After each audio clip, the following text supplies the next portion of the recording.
The Ides of March, a historical examination. The Ides of March, a date etched into the annals of history, signifies more than just the middle of the Roman month. It is synonymous with betrayal, political upheaval, and the fall of one of history's most renowned leaders, Julius Caesar.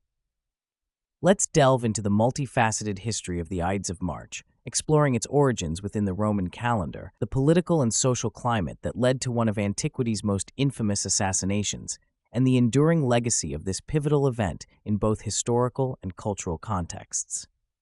To comprehend the gravity of the Ides of March, one must first understand its place within the Roman calendar. The ancient Roman calendar was a complex system that divided the month into three main parts: the calends, the first day; the nuns, the fifth or seventh day, depending on the month; and the Ides, the middle of the month. Specifically, the Ides of March fell on the 15th day of the month.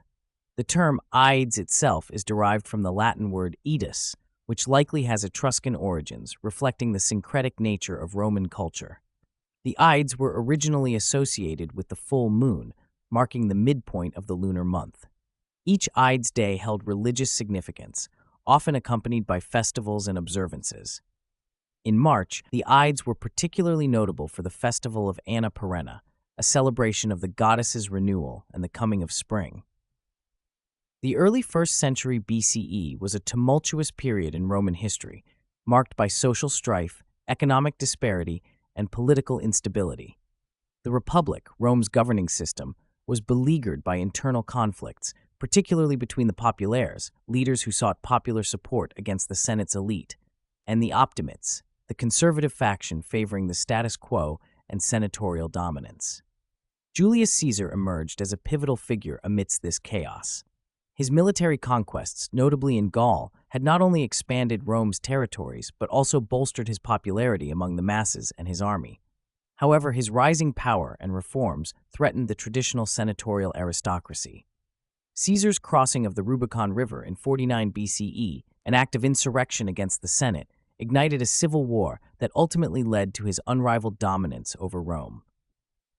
Gaius Julius Caesar, born in 100 BCE, was a military general, statesman, and writer whose actions significantly altered the course of Roman history.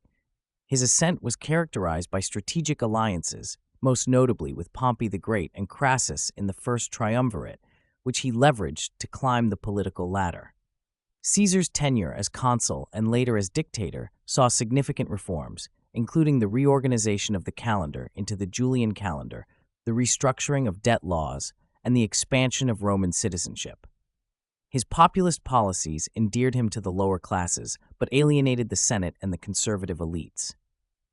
The accumulation of power in his hands, culminating in his appointment as dictator perpetuo, dictator in perpetuity, was perceived by many as a direct threat to the Republic's foundational principles. The Ides of March, March 15th, 44 BCE, stands as a turning point in Roman history. On this day, Julius Caesar was assassinated by a group of senators led by Gaius Cassius Longinus and Marcus Junius Brutus. The conspirators, numbering around 60, believed that eliminating Caesar was essential to preserving the Republic and curbing what they perceived as Caesar's monarchical ambitions. The assassination took place during a Senate meeting at the Theater of Pompey. According to historical accounts, including those of Suetonius and Plutarch, the senators surrounded Caesar, who was reportedly warned of the plot by a soothsayer's warning to beware the Ides of March. Ignoring these omens, Caesar approached the Senate and was stabbed 23 times. The immediate aftermath of the assassination was chaotic. Rather than restoring the Republic, Caesar's death plunged Rome into further civil wars.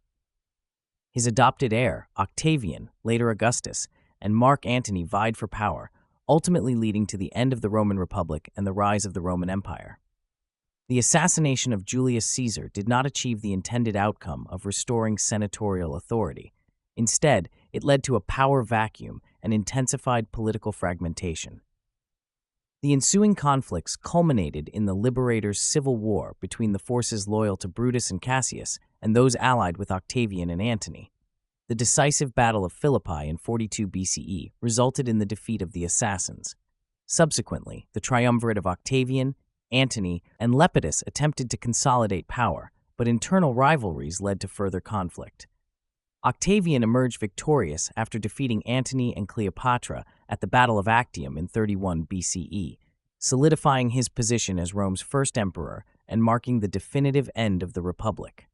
The Ides of March has transcended its historical origins to become a symbol of betrayal and political conspiracy. William Shakespeare immortalized the date in his play Julius Caesar, where a soothsayer warns Caesar to beware the Ides of March. This literary portrayal has cemented the phrase in popular consciousness, often invoked to signify impending doom or treachery. In modern times, the Ides of March has been referenced in various cultural mediums, including literature, film, and music. It serves as a metaphor for pivotal moments of change or the fall of powerful figures. The date also holds significance in astrology and New Age beliefs, sometimes associated with transformation and revelation. Historically, the assassination of Caesar on the Ides of March had profound implications for governance, leadership, and the fragility of political systems. It serves as a cautionary tale about the dangers of absolute power and the complexities of political reform. The event's analysis continues to inform studies in political science, history, and ethics. The Ides of March represents a confluence of historical, political, and cultural narratives that have shaped our understanding of power dynamics and the fragility of political institutions. From its roots in the Roman calendar to its pivotal role in the assassination of Julius Caesar, the date encapsulates a turning point that transitioned Rome from a republic to an empire.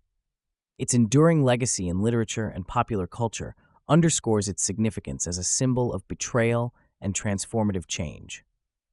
As we reflect on the Ides of March, we are reminded of the enduring lessons it offers about leadership, ambition, and the delicate balance of power.